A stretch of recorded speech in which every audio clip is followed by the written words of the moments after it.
Hello everyone, welcome back to Jwalpa coaching classes. तो बच्चों, इस वीडियो में हम कुछ और क्वेश्चंस करेंगे, कुछ और एमसीक्यूज करेंगे हेलो एल्कीन के। ठीक है, तो चलो एक एक करके स्टार्ट करते हैं। तो पहला क्वेश्चन है हमारे पास, which functional group must be present in the molecule for it to give a positive haloform test. कह रहा है कि इनमें से कौन सा molecule positive haloform test देगा। तो पहले तो ध्यान से सुनो, पॉजिटिव हेलो फॉर्म टेस्ट ऐसे कंपाउंड्स देते हैं जिसमें आपके पास कार्बोनाइल ग्रुप के साथ डायरेक्टली मिथाइल ग्रुप अटैच्ड हो। ठीक है, क्या अटैच्ड हो? डायरेक्टली मिथाइल ग्रुप अटैच्ड होगा डायरेक्टली। ठीक है, वो compounds positive haloform test देंगे। तो पहले देखते हैं, तो ये जो है इसका स्ट्रक्चर बनाते हैं। तो इसका स्ट्रक्चर बनता है ऐसे। ठीक है, तो ये तो नहीं देगा। ये है कार्बोक्सिलिक एसिड ग्रुप है, तो ये वाला कुछ ऐसा बनता है। ठीक है, तो ये भी नहीं देगा, ये भी नहीं देगा। ठीक है, तीसरे वाले को बनाते हैं, तो ये बनता है बेटा कुछ ऐसे।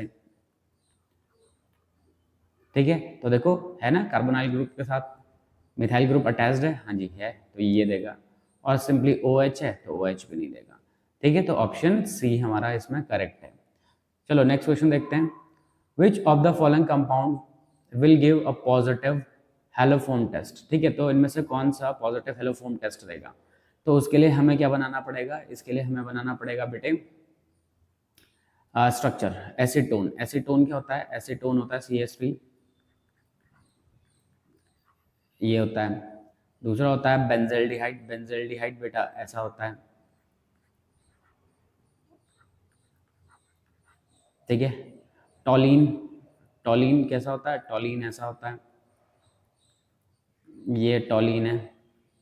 अगला है इथेनॉल, इथेनॉल कैसा होता है? CH3CH2OH। ठीक है, देखो ये होता है। तो अगर हमें इन चारों में पूछा जाएगा तो चारों में कौन देगा? एसीटोन देता है पॉजिटिव हेलोफॉर्म टेस्ट। अच्छा, लेकिन जरा ध्यान रखना, अगर इथेनॉल का अगर हम ऑक्सीडेशन कर दें, क्या करते हैं बेटे? ऑक्सीडेशन कर दें अगर इथेनॉल का, तो ये बन जाएगा क्या? एल्डिहाइड में कन्वर्ट हो जाएगा, और तब ये पॉजिटिव हेलोफॉर्म टेस्ट दे सकता है, देता है मतलब। ठीक है, तो लेकिन इन चारों में पूछा गया तो चारों चारों में कौन देगा बेटे? एसीटोन देगा, और इथेनॉल जब एल्डिहाइड में कन्वर्ट हो जाएगा तब देगा ये। ठीक है, चलिए अगला क्वेश्चन देखते हैं, the reagent used in haloform test. इनमें से कौन सा रिएजेंट यूज किया जाता है? ब्रोमीन वाटर यूज नहीं किया जाता, अमोनिकल सिल्वर नाइट्रेट नहीं किया जाता, आयोडीन किया जाता है, क्योंकि हेलोफॉर्म टेस्ट में क्या बनता है? CHI3 आइडोफॉर्म बनता है। तो आइडोफॉर्म के लिए हमारे पास जो रिएजेंट है वो आयोडीन होना चाहिए। तो इसका डायरेक्ट आंसर क्या है हमारे पास? Answer C, option C. ठीक है, चलो नेक्स्ट क्वेश्चन देखते हैं, which of the following alcohol will give positive haloform test. ठीक है, तो कह रहा है कि इनमें से कौन सा एल्कोहल हेलोफॉर्म टेस्ट देगा पॉजिटिव होगी। ठीक है, तो पहला देखो एन ब्यूटानॉल, एन ब्यूटानॉल कैसा होता है बेटा? एन ब्यूटानॉल ऐसा होता है। ठीक है, तो देखो ये एन ब्यूटानॉल है। ठीक है, सॉरी ये H है यहाँ पे, ये ठीक है मैंने X लिख दिया था, वो H है। ठीक है, ये देता है ब्यूटानॉल, नहीं भैया ये नहीं देगा। आइसोप्रोपाइल अल्कोहल, आइसोप्रोपाइल अल्कोहल कैसा होता है बेटे? आइसोप्रोपाइल अल्कोहल ये होता है। ठीक है, ये देगा, हाँ जी देगा, क्योंकि जब ये कन्वर्ट हो जाएगा तो ये एल्डिहाइड में कन्वर्ट होगा इस तरीके के ये। ठीक है, तो ये कार्बोनाइल ग्रुप के साथ डायरेक्टली मिथाइल ग्रुप अटैच्ड होगा, तो ये देगा।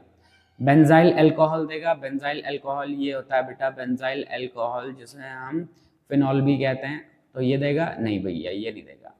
ठीक है, एलाइल अल्कोहल, एलाइल अल्कोहल क्या होते हैं बेटे? एलाइल अल्कोहल ये होते हैं ये।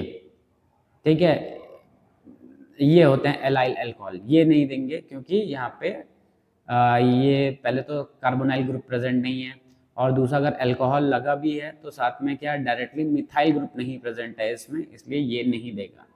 ठीक है, ठीक, क्योंकि यहाँ पे कम से कम 2 कार्बन होंगे डबल बॉन्ड के लिए। ठीक है, तो हमारा आंसर क्या हो जाएगा? Isopropyl alcohol.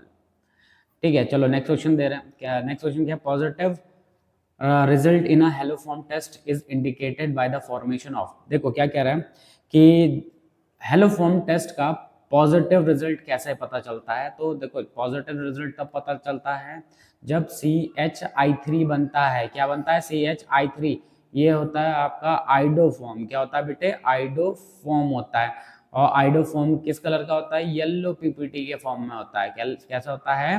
येलो पीपीटी के फॉर्म में। तो पूछ रहा है कि positive result of haloform test is indicated by the formation of, answer क्या जाएगा हमारा? Yellow PPT.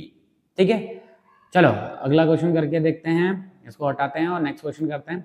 कह रहा है which of the following aldehyde can give a positive haloform test. कह रहा है कि इनमें से कौन सा पॉजिटिव हेलो फॉर्म टेस्ट देगा। तो ये बनाने के लिए पहले हमें बनाने पड़ेंगे इनके स्ट्रक्चर्स। तो पहला है फॉर्मेल्डिहाइड। तो फॉर्मेल्डिहाइड क्या होता है बेटे? फॉर्मेल्डिहाइड कुछ और नहीं, मिथेनॉल होता है। एसिटाल्डिहाइड, एसिटाल्डिहाइड क्या होता है बेटे? एसिटाल्डिहाइड ये होता है एसिटाल्डिहाइड। ठीक है, फिर उसके बाद प्रोपेनॉल्डिहाइड है। प्रोपेनॉल्डिहाइड कैसा होता है? प्रोपेनॉल्डिहाइड ऐसा होता है, ये होता है प्रोपेनॉल्डिहाइड। ठीक है, फिर है ब्यूटाइल ब्यूटाइल एल्डिहाइड। तो ब्यूटाइल एल्डिहाइड कैसा होता है? ये इस तरीके का होता है। और हेलोफोम टेस्ट के लिए क्या होना चाहिए कि कार्बोनाइल ग्रुप। कार्बोनाइल ग्रुप क्या होता है? कार्बोनाइल ग्रुप ये होता है, इस पर डायरेक्टली क्या अटैच होना चाहिए? इस पर डायरेक्टली मिथाइल ग्रुप अटैच होना चाहिए। तो देखो इसमें तो मिथाइल ग्रुप अटैच था नहीं, इस वाले में इस पे मिथाइल ग्रुप अटैच्ड है तो ये है, इस वाले पे इथाइल ग्रुप अटैच्ड है तो ये नहीं देगा, और ये वाला भी नहीं देगा। तो क्या हो जाएगा हमारा आंसर? हमारा आंसर हो जाएगा एसिटाल्डिहाइड हो जाएगा। ठीक है, तो इस तरीके के क्वेश्चंस को करने के लिए आपको स्ट्रक्चर जरूर बनाना पड़ेगा, क्योंकि आप तभी समझ पाओगे कि कार्बोनाइल ग्रुप कहाँ पे है और उसके साथ मिथाइल ग्रुप कहाँ पे लगा हुआ है। ठीक है, चलो नेक्स्ट क्वेश्चन करते हैं।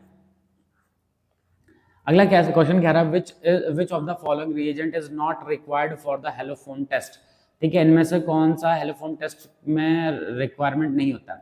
NaOH होता है, आयोडीन भी होता है, इथेनॉल भी होता है, लेकिन सिल्वर नाइट्रेट नहीं होता है। ठीक है, तो इस तरीके के क्वेश्चंस करने के लिए आपको पता होना चाहिए कि हेलोफोम या फिर क्लोरोफोम या फिर आपका आइडोफोम किस तरीके से प्रिपेयर होगा। ठीक है, तो इसमें सिल्वर नाइट्रेट की ज़रूरत नहीं होती है, लेकिन हमारे पास वहाँ पे हमें इथेनॉल की ज़रूरत होती है, आयोडीन की ज़रूरत होती है और NaOH की ज़रूरत होती है। तो ये सारे के सारे होते हैं, लेकिन पूछा था इसमें कि किसकी ज़रूरत नहीं है। तो आंसर क्या है हमारा? इसमें आंसर है यहाँ पे डी। ठीक है, आंसर क्या होगा इसमें? डी। इन सब की ज़रूरत होती है, लेकिन पूछा क्या गया है इस क्वेश्चन में कि किसकी ज़रूरत नहीं है, किसकी रिक्वायरमेंट नहीं है। ठीक है, तो आंसर डी है इसमें। ठीक है, तो हो गए हमारे MCQs हो गए कंप्लीट। ठीक है, तो आज के इस वीडियो में इतने ही क्वेश्चंस करेंगे बच्चों। नए वीडियो में मिलेंगे कुछ और क्वेश्चंस के साथ, तब तक बने रहिए ज्वालपा कोचिंग क्लासेस के साथ। Okay students, bye bye.